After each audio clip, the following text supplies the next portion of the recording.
was our last episode. 2019 was good. That was a good year.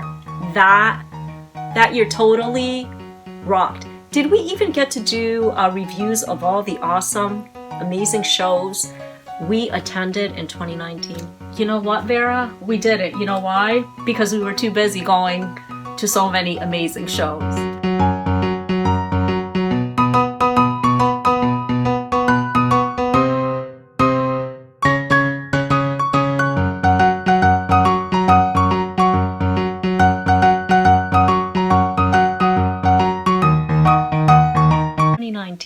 As I stated, 2019 was a good year. We are in Asbury Park, New Jersey, April 5th, 2019. We're going to see one of our favorite bands, Iron Butterfly, at the Wonder Bar. And we stayed at this place called the ASBURY. The ASBURY. Just a few steps away from the Wonder Bar in Asbury Park, New Jersey. And guess what? You know what was awesome about being so close to the Wonder Bar from the Asbury Hotel?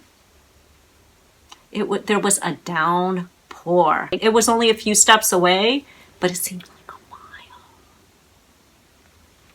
We got there, we were drenched. Do you remember? We had to go into the restroom to like dry off. Yeah. But you know what? Oh my gosh. It was worth it. Iron Butterfly. They rocked. And you know, I've been to a lot of shows. I've been to a lot of shows. A lot of shows. And this was the first show where I caught a drumstick from one of my favorite bands.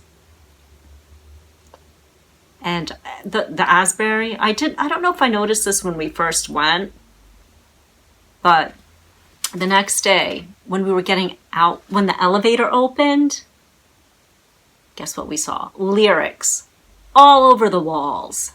The elevator door opens and all you see is lyrics. So I got back in the elevator and went on every floor to read all the lyrics on every wall. Not only did you read all the lyrics, you took pictures of all the lyrics. I love taking pictures. Mm-hmm. It's nice. And then, oh my gosh. Okay, Asbury. Let's talk about Asbury, okay? My dream is to live there someday. If I could live anywhere in the U.S., it would be in Asbury Park. Because not only do you have the beach, I can't even count on one hand how many venues are within like 3 miles of each other. Walking distance. If not closer than that. Catch some rays during the days and not the nights. Any club you want to go to. There's the Wonder Bar. There's the Saint. There's the Stone Convention Center, but Asbury Lanes. Now, Asbury Lanes, I believe it reopened. I think it was like in 2019. Asbury Lanes reopened in 2019.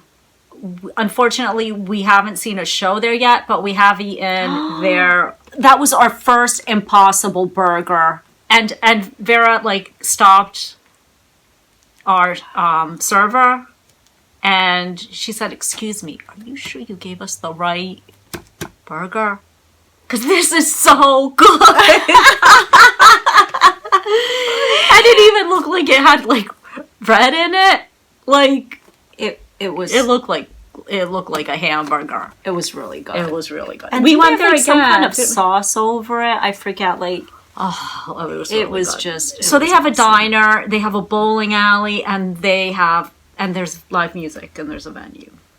But this is another thing we like to do when we go to Asbury. When we first get there, and I don't know if we had time this time. I don't remember. Actually, I think we might have. There's a coffee shop. Are you kidding? In the convention center. We went to the coffee shop in the convention center.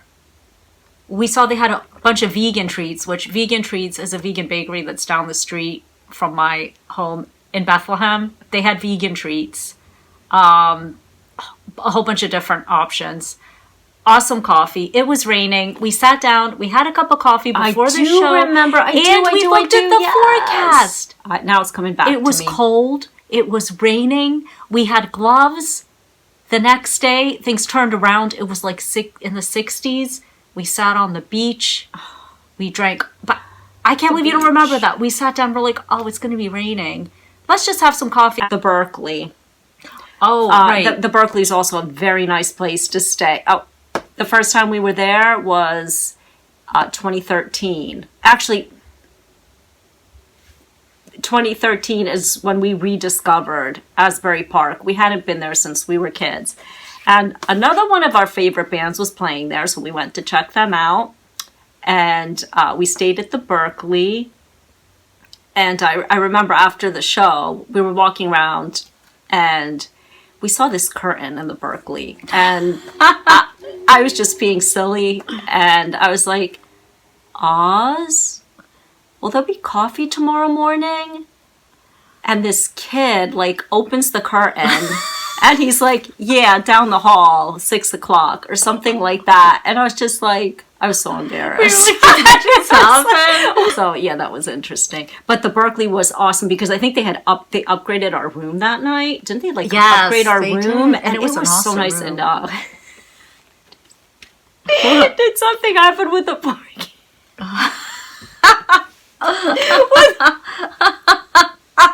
There's always something always happens to me with parking. What do you guys call me? Oh no, that's with toll booths. The toll booth bandit.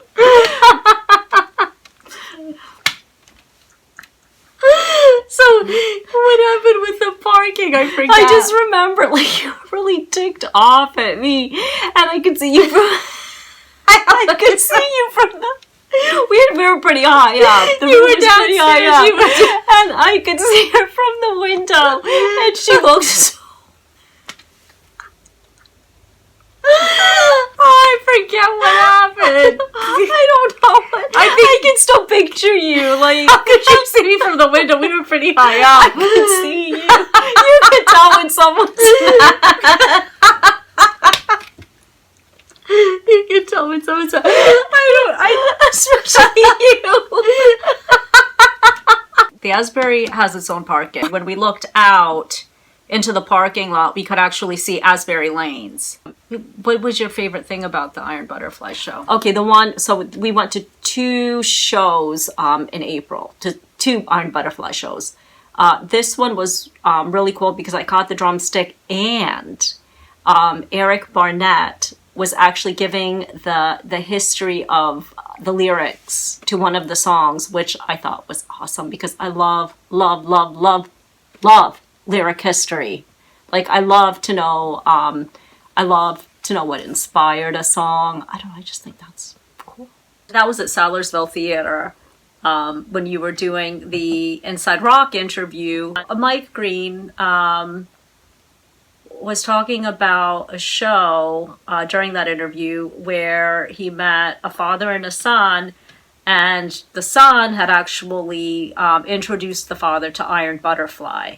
That generation gap wasn't there, which actually at that time we were starting a show for our 10-year anniversary, Generation Rock Box, and that was what inspired the generation part of the name. That's cool. Yeah, I didn't know that until today. I did not realize that. Yeah.